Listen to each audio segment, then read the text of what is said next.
Buenos días. Después de haber dedicado seminarios introductorios a varios filósofos que conforman la filosofía francesa contemporánea durante los últimos años, vamos a intentar este año hacer unas 10 o 15 sesiones sobre el autor que representa lo que es realmente el fundamento filosófico de esta filosofía francesa contemporánea. Así que durante algunas 10 o 15 horas vamos a intentar analizar y precisar la filosofía de René Descartes. Y vamos a hacerlo por diferentes razones.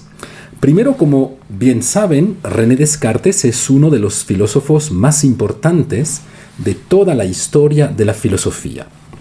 Tenía profesores de filosofía que siempre me comentaban que de vez en cuando debemos distinguir entre los filósofos que nos gustan y los filósofos que al contrario no nos gustan. Pero siempre decían que existen algunos filósofos que son tan importantes, que son tan fundamentales, que en realidad no importa mucho si nos gustan o no. Los debemos entender y los debemos manejar y punto. Y debemos manejarlos porque su impacto ha sido tan importante en la historia de la filosofía que al no manejar los conceptos que ellos utilizaron, pues probablemente vamos a caer dentro de errores un poquito infantiles a la hora de intentar entender a los filósofos que forman parte de la filosofía contemporánea. Y Descartes es un filósofo importante, o sigue siendo un filósofo importante hoy en día por varias razones. La primera razón por la cual vamos a intentar analizar la obra de Descartes es porque, como bien saben, Descartes es el filósofo que abre la revolución moderna de la filosofía, marcando una ruptura radical y una ruptura extremadamente fuerte con la filosofía aristotélica. Por así decirlo, pues Descartes es uno de los últimos clavos sobre el ataúd de la Edad Media y de toda su herencia aristotélica.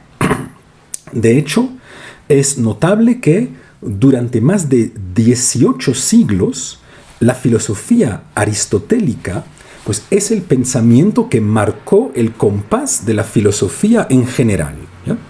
Por esta razón, pues todos solemos ser de manera casi espontánea aristotélicos. Y aunque no hayamos leído a lo mejor con precisión los diferentes textos de Aristóteles, pues bien ven que hoy en día de manera bastante natural o de manera bastante simple, tanto los filósofos como las personas comunes pues suelen utilizar los grandes conceptos aristotélicos. Por ejemplo, pues muchos seguimos pensando que existe algo como la potencialidad o que existen potencialidades. O muchos siguen utilizando el concepto de virtud. Pues esos dos conceptos pues son conceptos sumamente aristotélicos. De la misma manera, para que puedan sentir la importancia que tenía Aristóteles y por lo tanto la violencia del gesto de romper con la filosofía aristotélica, pues durante toda la Edad Media, cuando se hablaba de el filósofo, como por ejemplo si ustedes abren la Suma Teológica de Santo Tomás, verán que de vez en cuando el mismo Tomás dice: y el filósofo pensaba eso, o el filósofo afirmaba esto. Pues detrás de esta pequeña expresión, el filósofo, se escondía en realidad Aristóteles. Así que Aristóteles era un filósofo tan importante que en realidad ni siquiera se sentía la necesidad de precisar de qué filósofo estábamos hablando. Y se decía así nomás, pues, el filósofo. Más aún, cuando se estudiaba filosofía durante muchos siglos, se estudiaba en realidad a Aristóteles o al pensamiento aristotélico durante varios años. Y, por ejemplo, en el colegio que atendió Descartes, el colegio jesuita de La Flèche, se estudiaban 3 años de filosofía que se separaban de la manera siguiente. En el primer año se estudiaban los primeros analíticos de Aristóteles. En el segundo año se estudiaban los segundos analíticos, la ética y la física. Y el tercer año estaba dedicado, por su parte, al estudio de la metafísica. Así que, para ver esta influencia radical de Aristóteles sobre todo un mundo, y sobre todo sobre el mismo mundo de la historia de la filosofía, también podemos recordar todos los textos de la filosofía árabe tan importante en la Edad Media que se presentan de manera explícita como comentarios del mismo Aristóteles. Así que si ven que durante muchos siglos en la Edad Media la filosofía de Aristóteles en gran parte se confundía simplemente con la filosofía. Y hacer filosofía no era nada más que intentar comentar o intentar adaptar la filosofía aristotélica. Les cuento eso para que puedan medir la ruptura que va a representar Descartes en la historia de la filosofía, ruptura que en realidad no se puede comparar con casi ningún otro momento de la historia de la filosofía, puesto que romper con la filosofía aristotélica no era solo romper con Aristóteles, sino también en gran medida romper con la misma filosofía. Pero también decidí hablarles de Descartes porque en realidad nuestra filosofía, es decir, la filosofía contemporánea, la filosofía tal como se hace hoy, se determina ella también en gran medida en relación con esta revolución moderna. Bien es cierto que esta relación con el momento moderno puede tomar diferentes formas. Puede pensarse en prolongación de esta revolución moderna o puede pensarse también en oposición con esta revolución moderna. Pero de cierta manera y por diferentes caminos, toda la filosofía contemporánea es a su manera heredera, para bien o para mal, de esta modernidad. Por ejemplo, las dos grandes corrientes contemporáneas, las que constituyeron el siglo XX, o como mínimo las dos corrientes más estudiadas a lo largo del siglo XX, es decir, la fenomenología por un lado y la filosofía analítica por otro lado. Pues bien se pueden leer como dos lecturas o como dos interpretaciones diferentes, interpretaciones obviamente críticas, pero como dos interpretaciones diferentes de la filosofía de Descartes. Bien vemos que la filosofía analítica, hoy en día sobre todo anglosajona, pues consiste en gran medida a leer a Descartes como el gran racionalista que excluye de la filosofía todo lo que no puede ser sometido a los procesos calculadores del entendimiento humano. De la misma manera, bien podríamos leer el deseo analítico de pensar a la filosofía como una empresa de clarificación del lenguaje o como una exclusión de los problemas que no pueden encontrar soluciones racionales dentro del campo de la filosofía, pues como cierto gesto cartesiano, o como mínimo, como el gesto de cierto Descartes. Por otro lado, sabemos que la misma fenomenología también se determina a partir de una lectura de Descartes.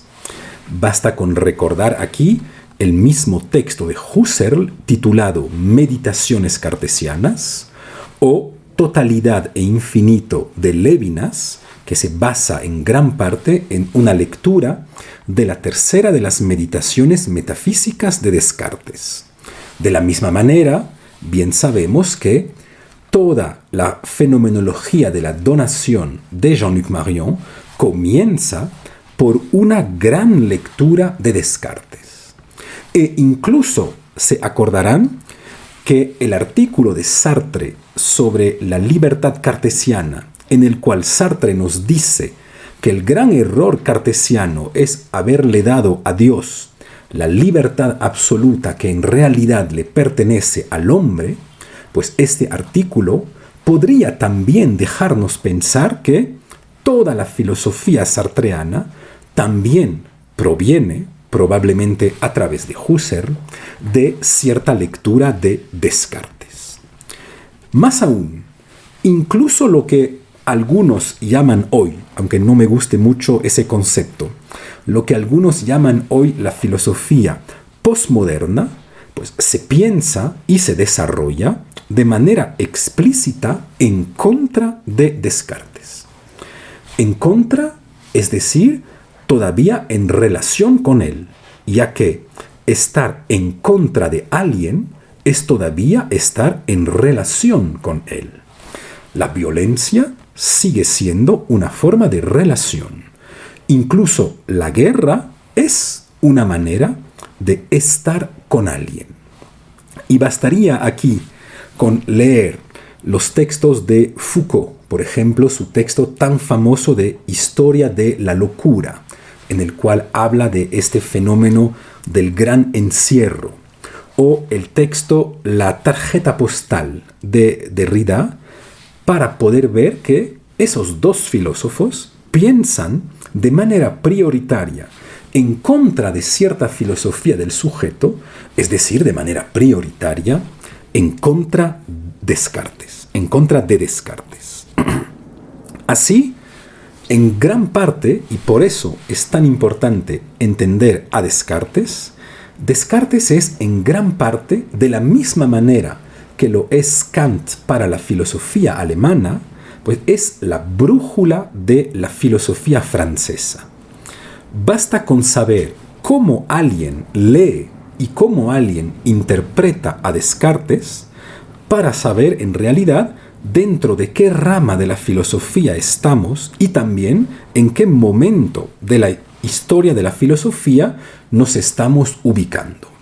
Así que ese carácter de brújula de la filosofía cartesiana hace que sea un pensador absolutamente fundamental y un pensador absolutamente esencial, muy lejos del problema que consiste en saber si estamos de acuerdo con él o si estamos más bien en contra de él. Y ya que la filosofía de Descartes marca un momento histórico fundamental, pues para poder entender a su filosofía, debemos comenzar por entender en qué mundo vivía Descartes, ya que, como ya intenté explicar en los otros seminarios que hemos dado, yo me uno a la corriente filosófica que intenta decir que no debemos separar la filosofía de la vida filosófica. Si es que hay algo que probablemente distingue a la filosofía de los otros campos académicos, o como mínimo de muchos otros campos académicos, pues es justamente este carácter vivencial o este carácter existencial de la filosofía que hace que probablemente no se pueda, o como mínimo probablemente no se deba, separar radicalmente la filosofía de un autor de la vida filosófica de este autor. Por lo que vamos a tener que decir algunas palabras sobre la biografía de Descartes. Pero además quiero comentarles algunos puntos sobre la vida de Descartes, porque tal como vamos a ver, su vida fue extremadamente novelesca y sobre todo este carácter novelesco de la vida de Descartes se encuentra también dentro de su misma forma de hacer filosofía. Por ejemplo, se acordarán que, tal como veremos en clases posteriores, pues las meditaciones filosóficas, muy lejos de ser un tratado de filosofía, pues son una especie de aventura filosófica. De la misma manera, el discurso del método, muy lejos de ser un ensayo completamente cerrado racionalmente de filosofía, pues es también una especie de recorrido o de aventura filosófico por la cual Descartes nos invita a pasar. Existen obviamente diferentes biografías de Descartes. De hecho, la primera biografía redactada de Descartes fue redactada por Adrien Baillet algunos años después que haya fallecido Descartes. Pero obviamente esta biografía no es hoy la biografía fundamental que debemos leer, puesto que en aquel entonces, cuando se redactaban biografías, no importaba mucho el carácter científico de la biografía, sino que eran mucho más textos un poquito hagiográficos. Pero por suerte disponemos hoy de una biografía científica de Descartes que fue redactada por una de las mejores especialistas francesas de Descartes, que lastimosamente falleció hace algunos años, que se llama Geneviève Rodis-Lewis, una inmensa especialista de Descartes. Así que solo voy a contarles algunos puntos de su biografía, porque podríamos dedicar horas y horas a contarles la vida de Descartes, pero solo vamos a ver algunos puntos que son los puntos que nos servirán en momentos posteriores para intentar entender cómo se han creado también algunos conceptos fundamentales del cartesianismo. El primer punto notable de la filosofía de Descartes es que Descartes es alguien que siempre vivió con la idea que su madre falleció dándole a luz. Durante toda su vida, el padre de Descartes le hizo creer esto, cuando en realidad sabemos hoy en día que su madre falleció el 13 de mayo de 1597, es decir, un año después del nacimiento de Descartes, dando a luz en realidad a uno de sus hermanos. Y bien se imaginan el peso simbólico que ha podido representar para un niño el vivir toda su vida con esta idea que mi vida se ha pagado con el precio de la muerte de mi madre. ¿Ya? Sin entrar aquí en consideraciones demasiado psicoanalíticas, pues todos podemos sentir que el tener que vivir con este peso sobre sus hombros, con el peso de maté a mi madre, o para que yo haya podido vivir, mi madre ha tenido que fallecer, pues sin ser grandes psicoanalistas, todos podemos fácilmente entender que para un niño es algo probablemente extremadamente difícil de llevar. El segundo punto notable de su biografía es que Descartes además siempre tuvo una salud extremadamente frágil, sobre todo por la debilidad de sus pulmones, lo que tuvo como consecuencia que los jesuitas que manejaban el colegio de La Flèche, dentro del cual Descartes fue educado, pues esos jesuitas le habían acordado ciertos beneficios o ciertos favores en cuanto a su ritmo de estudio. En aquel entonces, pues todos los niños se levantaban a las 5 de la mañana para comenzar el día rezando, tanto invierno como verano.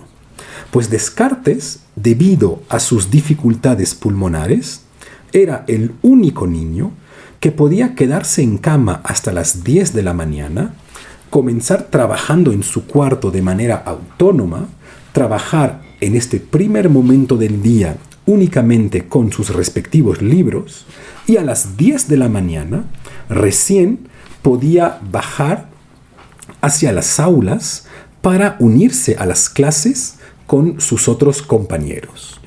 Y si ven que esto nos da cierta señal que si los jesuitas le habían concedido ese tipo de beneficio al pequeño Descartes, pues es porque obviamente ellos mismos ya habían identificado desde la misma niñez de Descartes que el pequeño René no era exactamente un niño como los otros y que como mínimo pues el pequeño René gozaba de un talento, sobre todo en ciencia en este caso, pues gozaba de un talento un poquito excepcional que iba a hacer que teníamos que cuidarle un poco más que a los otros niños.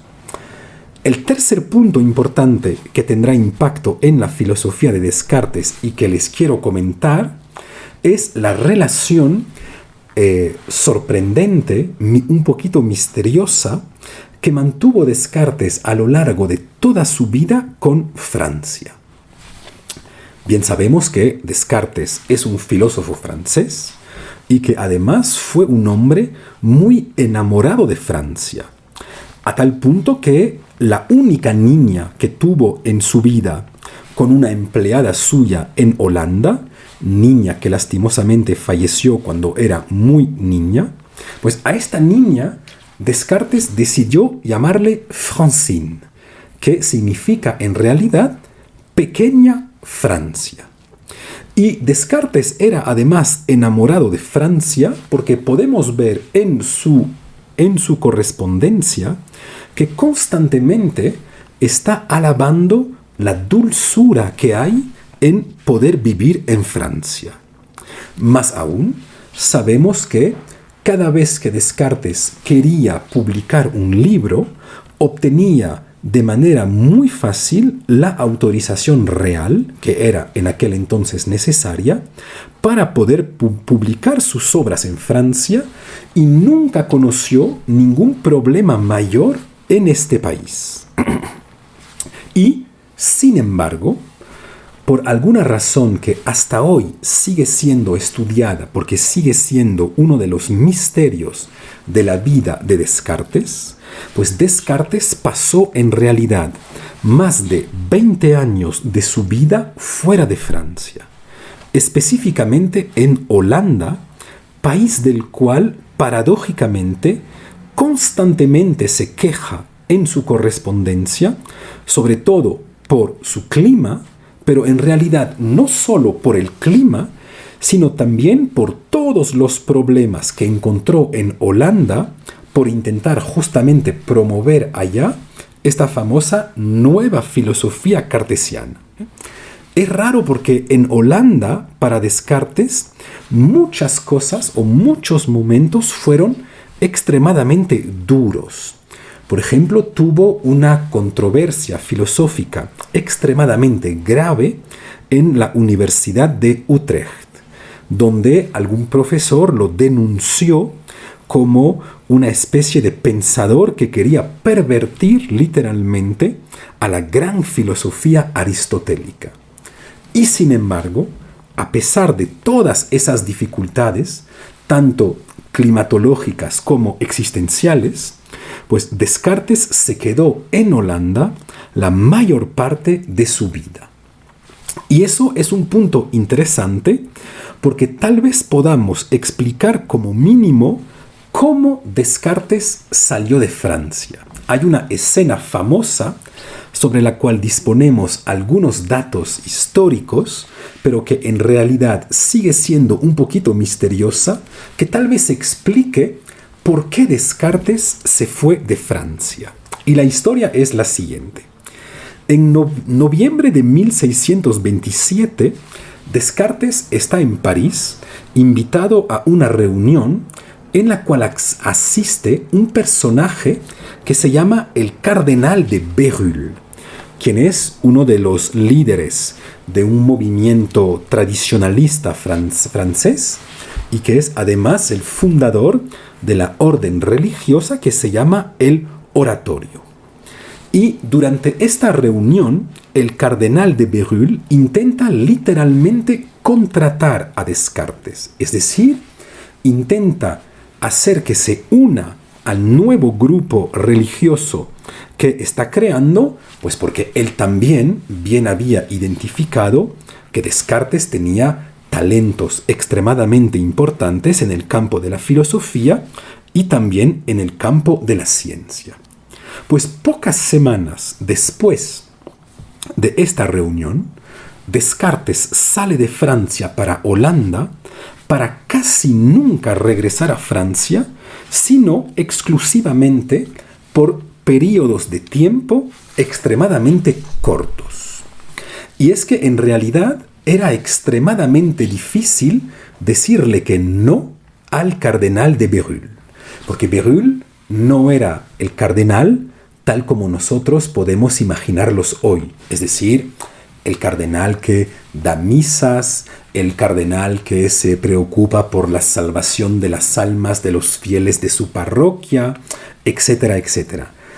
El cardenal de Bérulle era más bien un personaje extremadamente potente que conocía muy bien al rey Luis XIII y que disponía de muchísimo poder político. Si quieren hacerse una pequeña imagen de quién podía ser el cardenal de Bérulle, pues probablemente la mejor manera de hacerlo es viendo esa película famosísima que se llama El Padrino. Es decir, que a su manera, en aquel entonces, en París, el cardenal de Bérulle era una especie de padrino. A tal punto que o bien le decías que te ibas a unir con él, o bien tenías simplemente que salir del país. Y el cuarto y último punto que quiero comentarles acerca de la biografía de Descartes es la muerte de Descartes, que también a su manera es una historia novelesca. En 1649, la reina Cristina de Suecia invita a Descartes a Estocolmo con un doble objetivo. Primero, porque quería aprender esta nueva filosofía moderna que poco a poco se estaba difundiendo en contra de la filosofía aristotélica, y también porque quería que Descartes le ayude a crear una verdadera Academia de Suecia. En un primer momento y durante varios meses, Descartes constantemente rechazó la invitación, afirmando que tenía otras cosas más importantes que hacer, cosas sobre todo filosóficas, y además Descartes siempre fue un filósofo que nunca fue realmente atraído por los diferentes honores políticos o los diferentes honores académicos. Por lo que en un primer momento Descartes hizo todo lo posible para no tener que ir a Suecia. Sin embargo, a lo largo del tiempo, la invitación se hizo repetida, la invitación se hizo más urgente, hasta que Descartes no pudo sino realmente aceptar, más aún cuando la reina de Suecia mandó a Holanda para buscar a Descartes, uno de los personajes más importantes del reinado de Suecia, el gran amiral Fleming. Sin embargo, a la reina Cristina le gustaba hacer filosofía muy temprano en la mañana. Y Descartes, por lo tanto, tenía que levantarse extremadamente temprano, lo que nunca había hecho en su vida por el privilegio que gozaba, por el privilegio del cual gozaba estando niño. Tenía además que atravesar todo el palacio real para poder acceder a las habitaciones de la reina, en las cuales solían tener esas discusiones filosóficas.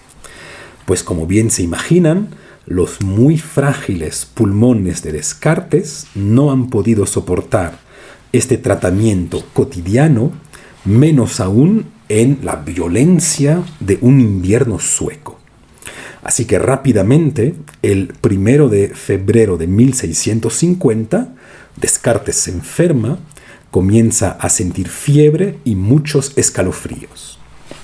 Obviamente, todo el mundo en Suecia entra en pánico, porque Descartes ya era una figura muy importante del mundo intelectual europeo, por lo que la reina hace llamar inmediatamente al mejor de sus médicos, un médico holandés que se llamaba Wels, quien recomienda en un primer momento hacerle una sangría a Descartes, es decir, cortarle una vena para que el cuerpo pueda expulsar cierta cantidad de sangre, puesto que en aquel entonces se pensaba que muchas enfermedades venían de un exceso de sangre en el cuerpo, por lo que hacer sangrías era algo bastante común en la medicina.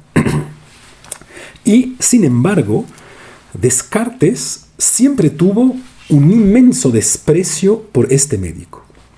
Y, en realidad, siempre pensó que este médico era realmente mediocre. Y hay una frase famosa que Descartes le dice a este médico, cito, «Caballero, no derraméis sangre francesa». Es decir que, en realidad, Descartes se negó en aplicar la sangría que recomendaba este médico holandés. Y en vez de eso, Descartes solicitó que se le haga una infusión de una gran cantidad de tabaco dentro de vino rojo. Pero al tener muchas dudas sobre este remedio, los doctores suecos en realidad dejaron infusar el tabaco muy poco tiempo, mucho menos que lo que Descartes había solicitado, por lo que en realidad este remedio que tomó Descartes no tuvo absolutamente ningún efecto sobre su enfermedad, pues razón por la cual Descartes falleció el 11 de febrero de 1650 en Estocolmo. Y solo para los de ustedes a los cuales les gusten las anécdotas, pues médicos estadounidenses a los cuales suelen gustarles mucho esas pequeñas historias, analizaron el remedio que había propuesto Descartes para su mal y llegaron a la conclusión que si se hubiese hecho exactamente lo que había solicitado Descartes, respetando plenamente el tiempo de infusión del tabaco dentro del vino tinto, o bien Descartes en algunas semanas hubiera mejorado, o bien hubiera fallecido el mismo día. Todo eso, si ven, para decirles que en realidad ninguna filosofía más que la filosofía de Descartes está inscrita en la vida de Descartes. Y obviamente al estar inscrita dentro de la vida de Descartes, pues está inscrita en su vida con sus momentos de locura, sus momentos de genio, sus momentos de arrogancia y también, tal como veremos más adelante, sus momentos de mala fe. Por esta razón necesitamos ver un poco más del mundo dentro del cual se ha creado esta filosofía cartesiana y sobre todo del mundo intelectual dentro del cual pudo desarrollarse Descartes. Y tal como comentaba cuando hemos comenzado esta sesión, el mundo de Descartes es el mundo que se conoce como modernidad.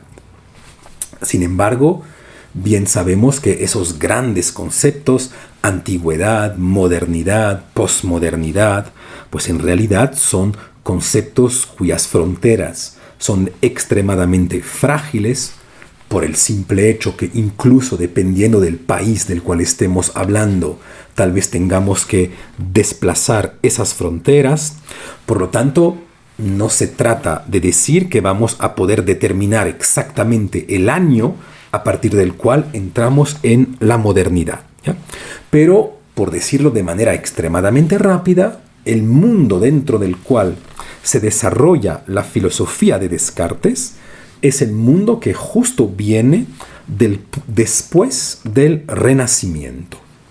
Para dar algunas pautas más precisas sobre Francia, pues corresponde en Francia al siglo XVII, que es políticamente el siglo de Luis XIII y el siglo de Luis XIV, es decir, justo un siglo antes del siglo de las luces. Corresponde también en realidad al siglo que conoció la construcción del Gran Castillo de Versalles y fue también el siglo del verdadero auge de Francia. En aquel entonces los intelectuales y los artistas franceses están de moda en toda Europa y le dan en parte el ritmo a los intelectuales europeos. Solo para darles algunos nombres famosos, pues es el siglo de Descartes, pero también es el siglo de Pascal, es el siglo de Malebranche, es el siglo de Molière, es el siglo de La Fontaine, es el siglo de Racine, es el siglo de Corneille. Es decir que, en realidad, pocas veces en toda la historia de Francia hemos podido ver reunidos sobre un tiempo tan corto a tantas personas importantes del mundo de la vida intelectual o del mundo de la vida artística. Tal vez el único momento que se puede un poquito comparar con este siglo XVII es lo que se conoció en Francia al salir de la Segunda Guerra Mundial en la segunda mitad del siglo XX, cuando vivían en París Picasso, Lacan, Sartre, Barthes, Deleuze, Foucault, Derrida, Guattari, etcétera, etcétera. Pero son contados los momentos en los cuales hemos podido encontrar en un país a tanto talento reunido. Pero para ser muy precisos, hay que notar que el mundo de Descartes, es decir, los años 1596 a 1650, pues este momento corresponde en realidad únicamente a la primera mitad del siglo XVII. Es decir que todavía no habíamos entrado en el Gran Versalles de Luis XIV con sus tremendas fiestas. Por lo que en realidad Descartes no conoció realmente el gran momento francés de Luis XIV. Desde el punto de vista que más nos interesa, es decir, desde el punto de vista intelectual, esta modernidad o este momento de la primera mitad del siglo XVII se caracteriza de manera prioritaria por avances científicos. La modernidad es una revolución científica antes de ser una revolución filosófica. Y la filosofía moderna es, de cierta manera, una reacción a esta revolución científica o una extensión de los principios fundamentales de esta nueva ciencia al campo de la filosofía. En el siglo XVII, de repente, el sueño de los viejos filósofos pitagóricos, es decir, la intención de formalizar a la naturaleza con códigos matemáticos, pues de repente se hace realidad. Bien es cierto que siempre se pensó, como mínimo, desde los filósofos pitagóricos, que la naturaleza era matemática. Pero esto era solamente una teoría metafísica, una casi apuesta religiosa.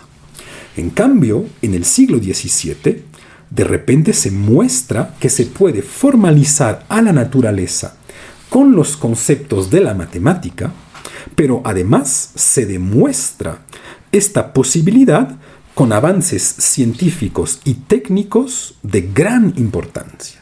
Se acordarán, por ejemplo, del famoso milagro holandés o del famoso milagro de Ámsterdam, cuando de repente, gracias a ciertos avances científicos y sobre todo técnicos, pues Holanda es capaz de empujar un poquito el mar para ganar ciertas tierras, para extender la frontera de los Países Bajos.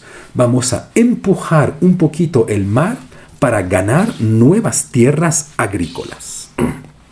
Entonces, si ven que en el siglo XVII es como si de repente las puertas de la naturaleza se abrieran gracias a los grandes conceptos matemáticos. Y, de hecho, el mismo Descartes es un gran científico que dejó su nombre tanto en la historia de las matemáticas, por ejemplo, por las coordenadas cartesianas, como en la historia de la óptica. Este siglo es también el momento de Galileo y de su famosa frase: la naturaleza está escrita en lenguaje matemático. De hecho, el joven Descartes había pronunciado en 1606 en su colegio jesuita un verdadero elogio público a Galileo, lo que nos deja ver que, muy lejos de algunas ideas infantiles que podemos escuchar por ahí, pues los jesuitas estaban muy lejos de condenar a Galileo y en realidad el mismo heliocentrismo ya había sido aceptado incluso dentro de muchas congregaciones religiosas. De hecho, en aquel entonces, la mayoría de los filósofos son a la vez filósofos y también científicos. Obviamente no todos, pero en realidad casi todos, o como mínimo los más importantes.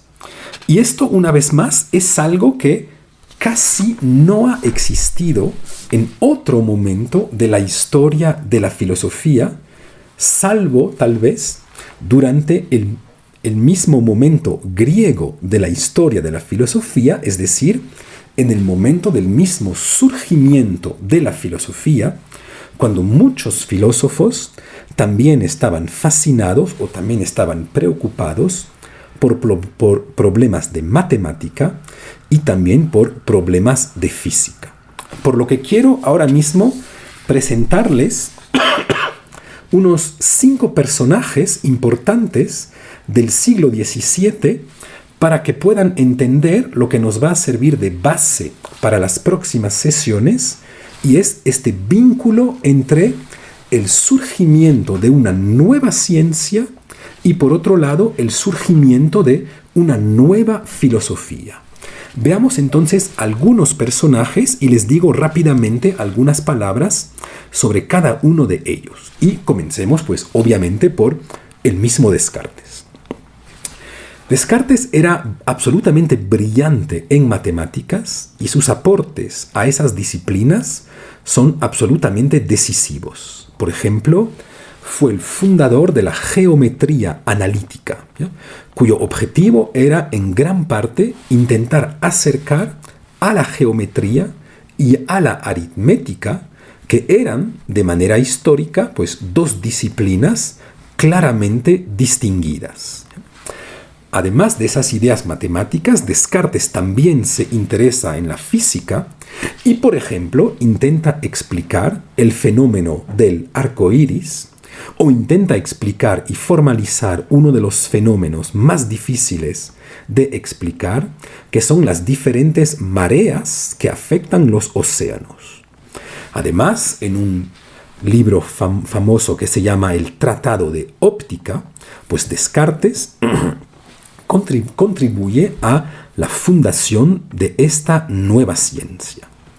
Así que si ven que en realidad, si bien nosotros vamos a leer a Descartes desde la filosofía, pues también dejó su nombre en la historia de la ciencia, y no solo en la historia de la ciencia, sino que en la historia de diferentes ciencias.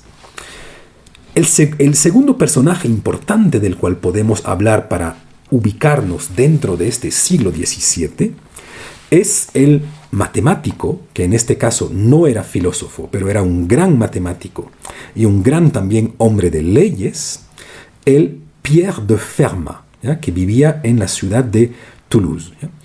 Pierre de Fermat dejó su nombre en la historia de las matemáticas de manera un poquito paradójica. En pleno siglo XVII redactó uno de los teoremas más famosos de la historia de la matemática, y sin embargo anotó así nomás con su mano la idea según la cual este teorema es verdadero, lo he demostrado, he perdido la demostración, así que no tengo tiempo para intentar repetir esta demostración. Así que él había dicho en sus textos no solo haber establecido este teorema, sino además haberlo demostrado. Hoy en día, todos los matemáticos dudan que Pierre de Fermat haya podido en realidad demostrar su teorema. Es decir, si es que algún día encontramos una carta de Fermat en la cual demuestra su teorema, sería un acontecimiento matemático mundial, ¿ya? y sería un acontecimiento matemático mundial porque en realidad se ha tenido que esperar 1993 y 1994, es decir, más de 3 siglos después de que haya vivido Fermat, para que un matemático inglés llamado Andrew Wiles, sobre más de 1000 páginas, haya podido demostrar, movilizando los instrumentos matemáticos más contemporáneos que puedan existir, el famoso teorema de Fermat.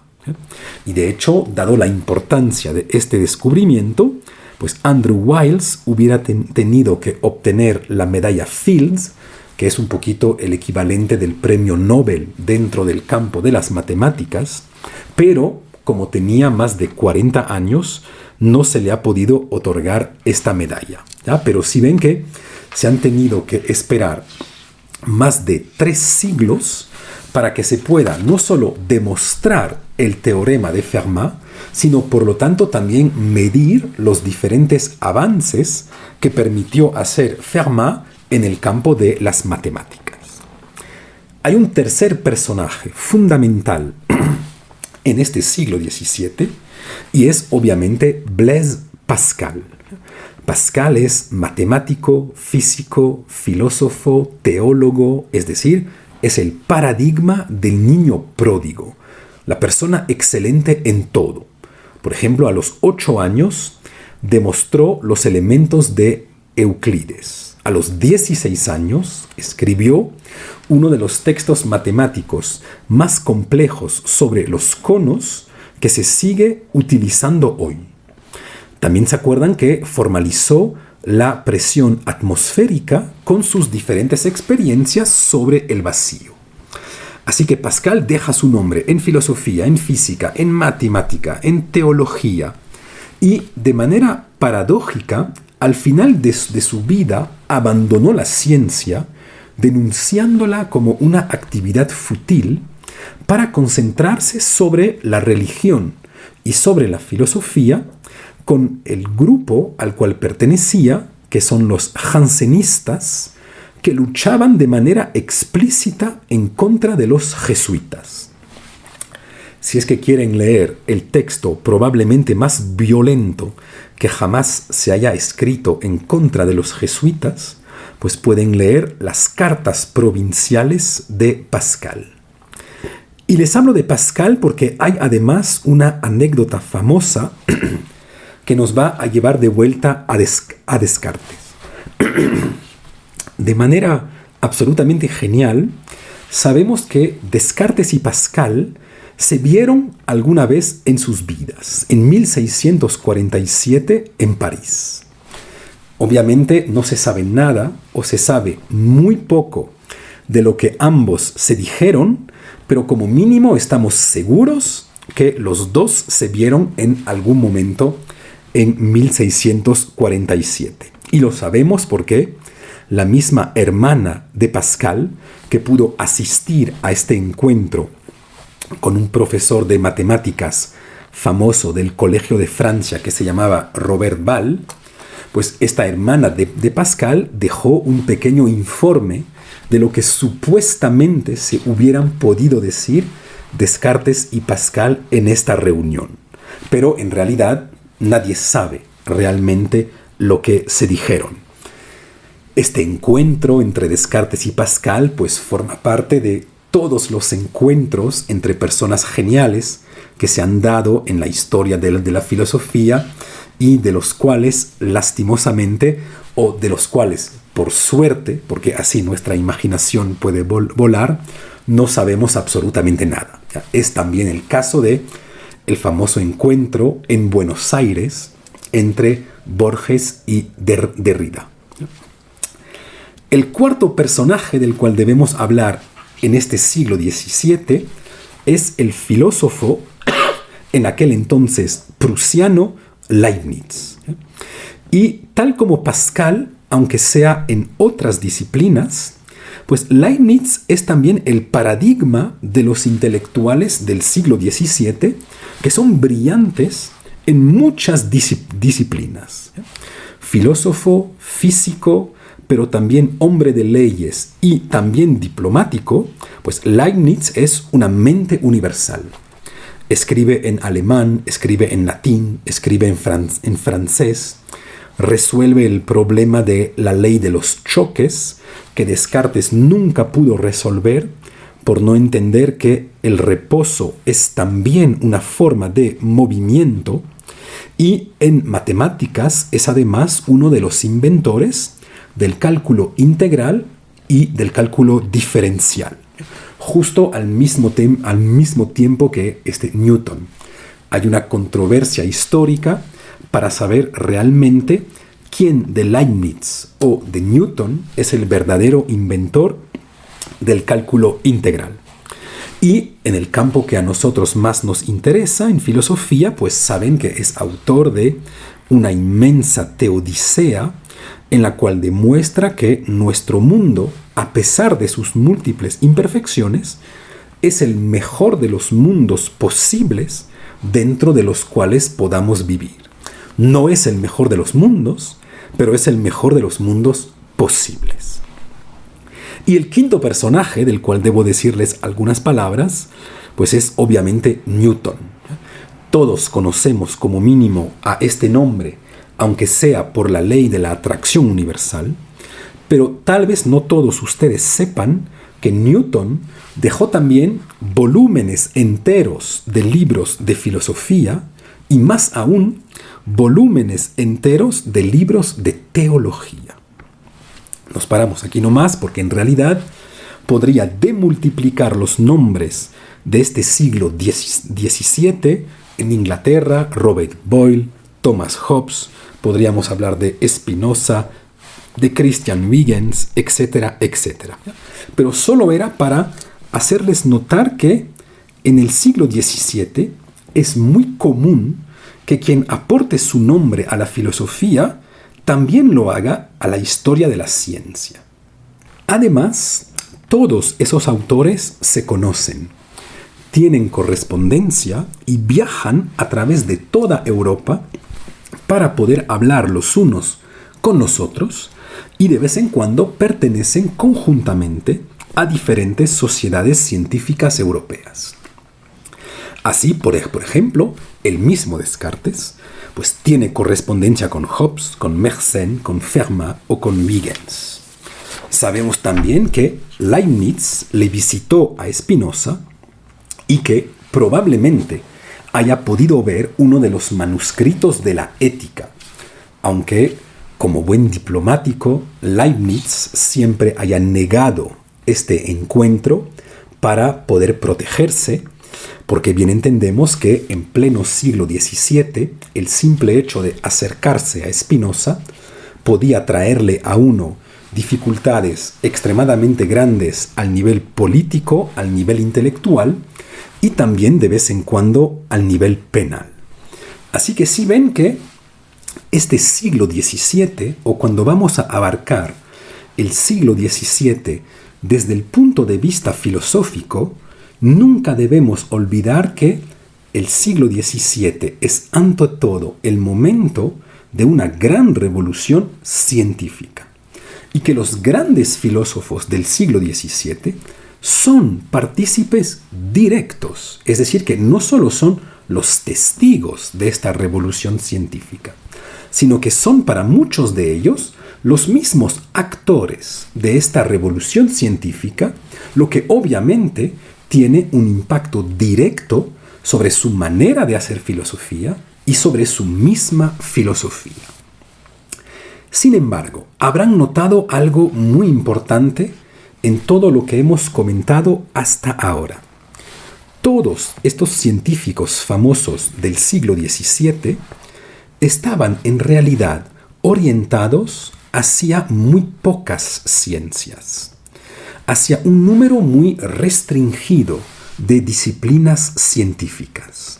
De hecho, todas las ciencias de las cuales hemos hablado son o bien ciencias de la materia o bien ciencias del espacio y de las figuras. Es decir, que debemos pensarlas en contra de lo que podrían ser las ciencias de la vida.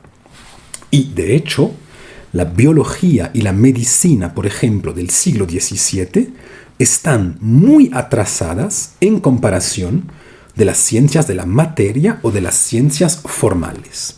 Y esto obviamente tiene un impacto filosófico, ¿no? Basta aquí con recordar a los médicos de Molière para ver lo ridículo que eran en comparación de los avances inmensos que ya habían hecho las ciencias de la materia. Ahora bien, ¿por qué insisto sobre esta diferencia de ciencias? Pues simplemente porque cada vez que hacemos filosofía o cada vez que hacemos historia de la filosofía, debemos entender que dependiendo de qué ciencia parte un filósofo o dependiendo cuál es la ciencia que más influencia a un filósofo, pues su filosofía se va a orientar en direcciones un poquito diferentes. Y el hecho que la gran revolución científica del siglo XVII haya sido una revolución de las ciencias formales y de la ciencia de la materia, pues nos va a ayudar a entender gran parte de la filosofía de Descartes. Y de hecho, esto es algo que todos podemos entender porque ya se había vivido en un momento anterior en historia de la filosofía. Recordarán, por ejemplo, que el mismo Platón, pues es un filósofo ante todo obsesionado por las matemáticas, lo que probablemente no es totalmente extranjero al hecho que esté tan obsesionado por esas famosas esencias o esas famosas ideas que se determinan en tanto que puras, en tanto que estables y en tanto que eternas, es decir, muy cercanas a los conceptos de la matemática. Al contrario, también vemos que probablemente la obsesión matemática de Platón lo ha alejado en algunas ocasiones de los problemas del movimiento, de los problemas de la transformación o de las modificaciones, o incluso del problema de pensar el mismo fenómeno de la vida. Y bien sabemos que, al contrario, cuando Aristóteles hace filosofía, es decir, a partir de la biología y ya no tanto a partir de la matemática, pues cuando Aristóteles hace filosofía a partir de la biología, de repente podemos entender por qué él va a hacer ingresar en filosofía conceptos tales como el concepto de finalidad, o el concepto de potencialidad, o el concepto de causa. Porque de repente el modelo a partir del cual piensa es un modelo radicalmente diferente. Pues lo mismo sucede en este siglo XVII, cuando de repente se va a tomar como modelo otra vez las ciencias formales y las ciencias de la materia. Y esto se va a manifestar, tal como vamos a ver en la siguiente sesión, sobre todo en la voluntad cartesiana de pasar de una filosofía cualitativa a una filosofía cuantitativa, lo que es probablemente el gesto más importante de toda la filosofía moderna. ¿Se acuerdan que la filosofía aristotélica es ante todo una filosofía de las cualidades? Por esta razón, por ejemplo, existe en Aristóteles pues un mundo supralunar y un mundo sublunar. O por esta razón existen en Aristóteles lugares naturales para cada tipo de cosas, tal como si en realidad el espacio fuera algo cualitativamente diferente.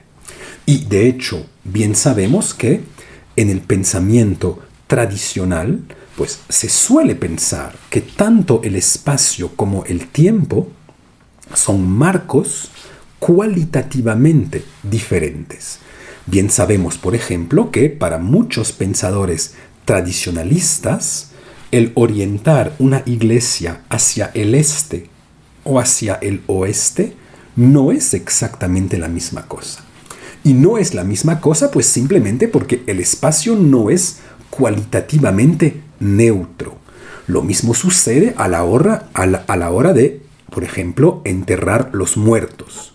Pues bien sabemos que los muertos se deben enterrar, si están en el pensamiento tradicionalista, pues se deben enterrar respetando ciertas orientaciones, una vez más, porque se solía pensar que el espacio era cualitativamente diferente.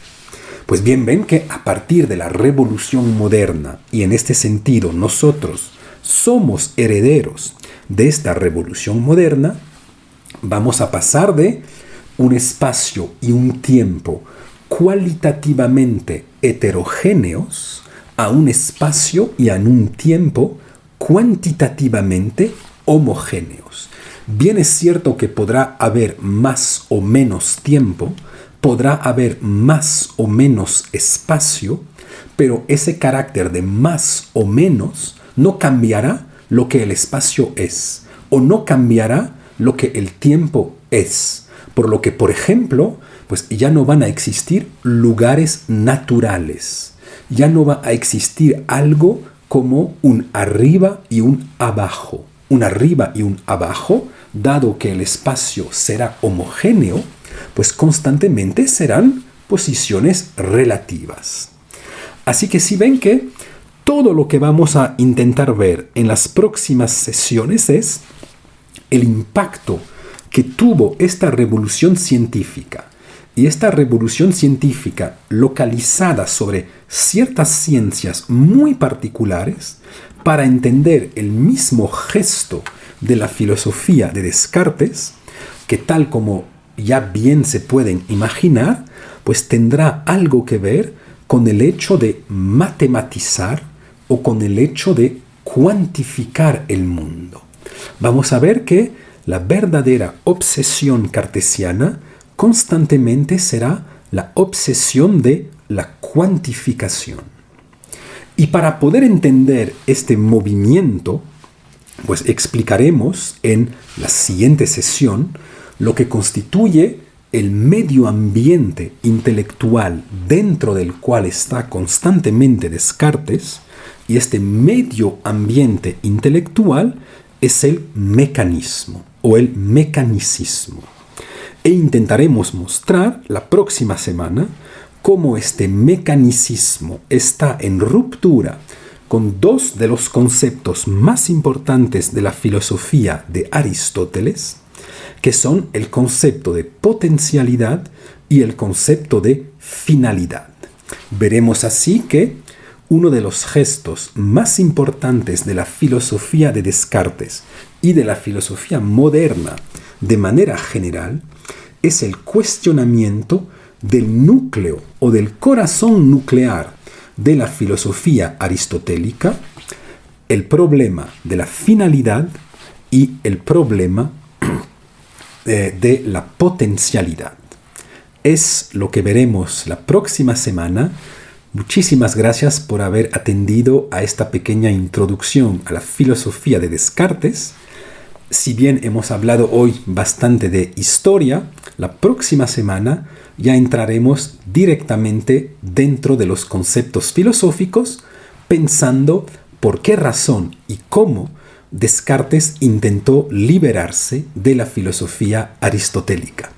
Nos vemos dentro de una semana. Muchas gracias.